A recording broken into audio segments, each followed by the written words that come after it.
I'm Molotiu, and I'm your daughter's teacher this fall in U.S. government and politics, and next semester in the spring in Introduction to Economics. I really wish we can meet in person tonight, this being the strangest start of a school year that I've ever experienced. I hope we will have the opportunity pretty soon to shake hands and see each other in person. In the meantime, I'd like to tell you a little bit about myself and the course. First of all, it's really a privilege to be your daughter's teacher as she enters her senior year. I have something in common with this class of D10 students. This is my fourth year at the school as well. I'll tell you a little bit about myself here. My wife, Heather, and I moved here to Omaha 3 years ago from Los Angeles, California. Before that, before we lived there for a few years, I taught for about 15 years in the Southeast, in Virginia, North Carolina, and Tennessee, and then back to North Carolina. Pretty much every course in the different social studies departments that you can think of. But this course is one of my favorites, especially this year. We have the good opportunity this fall, both me in teaching this and in your daughter in taking this, to study our country's government and politics during a presidential election year. Before I go any further, I'd like to assure you that we have had a pretty serious conversation at the start of the school year about civility and respect, and about remembering what the school goals are, and in that it is important that everybody treats their classmates as they would like to be treated. Not to mention, this is one of the few places for a lot of students where they can express their political opinion and start political conversations without any worry at all that there will be any sort of tension or judgment. In fact, I welcome civil debate, and I hope we're going to have a lot of it here, especially in the next 2 months leading up to the election. My email address is there on the screen. It's also on the school website. Please do not hesitate to ever contact me if you have any question whatsoever. Our course is made up of 5 units. The first unit, we address the independence of our country by looking through primary documents, including the Declaration of Independence, and then we look at the Federalist Papers and the Constitution. In fact, your daughter might be starting to read the Constitution right now at home this week, and we'll discuss it in detail in week 4. The second unit, we talk about how legislation is made, how bills are passed. A lot of what we will be studying this year, I'm going to connect to current events and use recent and current examples. The reason being that some of these concepts may be, well, some definitely may be new to students. And my theory, especially with teenagers, is that the more we can connect something to their current lives, the more interesting it may be to learn. The third unit covers the presidency and the executive branch.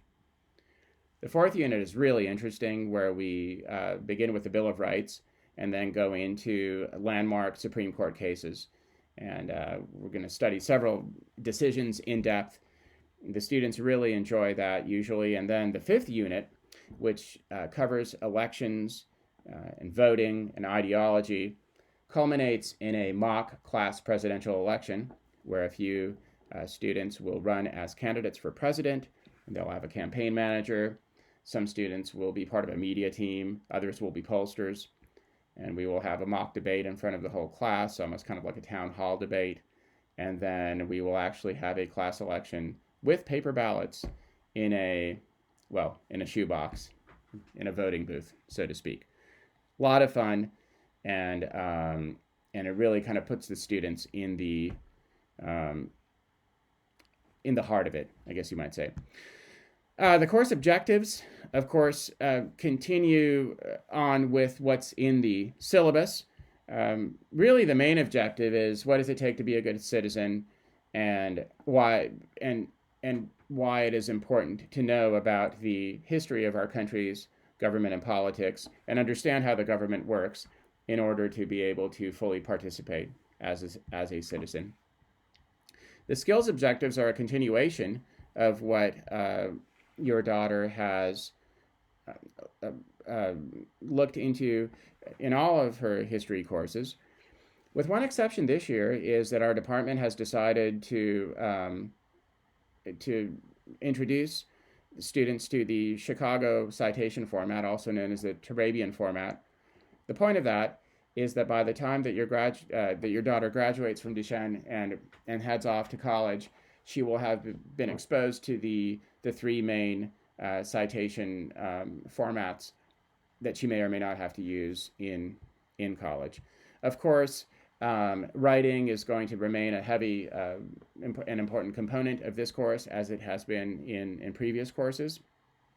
And the point that I just put up on the screen there, the management of time and the balance of school and other aspects of life, will also be part of our skills objectives. It's kind of in a strange way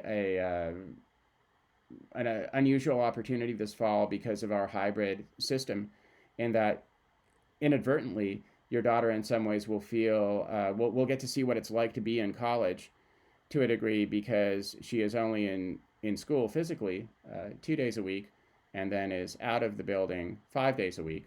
So time management is definitely something to work on this year. And then the interpretation and analysis of all sorts of different media, that's something we'll do throughout the semester and also next year in economics. Finally, the last thing I'd like to show you is the Canvas website for the course. The most important part of the site is at the top here, the assignments section, where once or twice weekly I will update in detail expectations, assignments, and due dates. Additionally, on the course homepage, I've generated these tables that kind of act like a flow chart, depending what block your daughter is in and which cohort she's in. So then she can look and see what is due when, both this week, the current week, and then the following week. So unlike other years, I'm trying to post information and assignments about 10 to 12 days out is my goal, just so that there's no surprise when it comes to what is due and to time management. I'm afraid that is all the time we might have here at this moment, but like I said, please do not hesitate to email me or contact me. I would love to talk to you, and I really look forward to our meeting in person. Thank you, and good night.